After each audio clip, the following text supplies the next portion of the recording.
entramos nesta sala em busca de respostas. E eu escrevi essas palavras enquanto acompanhava aqui os depoimentos, com um coração muito apertado. O que nós encontramos aqui foi o silêncio. O mesmo silêncio que há anos cala o povo brasileiro diante das injustiças.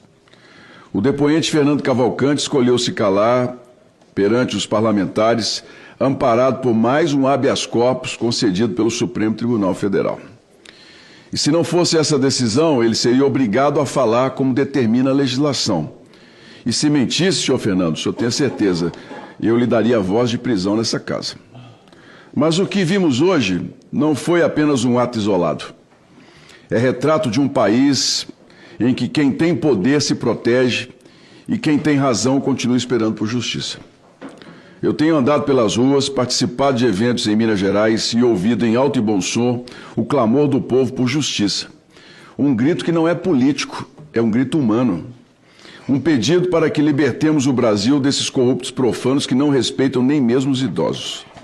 Essa CPMI não nasceu para assistir ao silêncio. Nasceu para abrir a caixa preta da Previdência e expor o que fizeram com o dinheiro de quem trabalhou uma vida inteira. De um lado, o Brasil das decisões, dos gabinetes, das portas fechadas, dos acordos escusos. Do outro, o Brasil das filas, das viúvas, dos aposentados e dos órfãos. Enquanto o idoso confere o contra-cheque e não entende o desconto, o corrupto anda de carro de luxo, de Ferrari, de Lamborghinis, de Cadillacs, de motos caríssimas.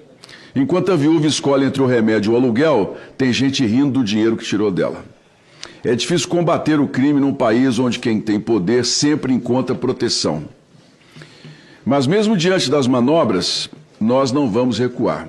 Não perdemos tempo aqui, pelo contrário, mostramos ao povo brasileiro mais uma vez em que pé qual a nossa situação hoje nessa pátria.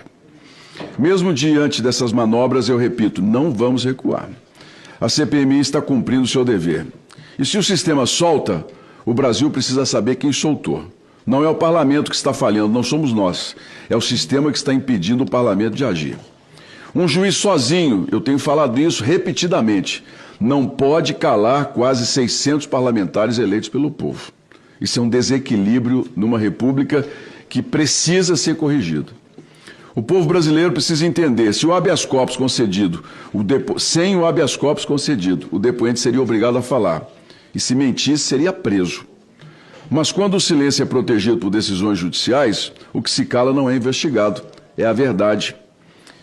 Deixo aqui Isaías 5, 23 e 24, dentro do que, para mim, é um dos pontos mais importantes.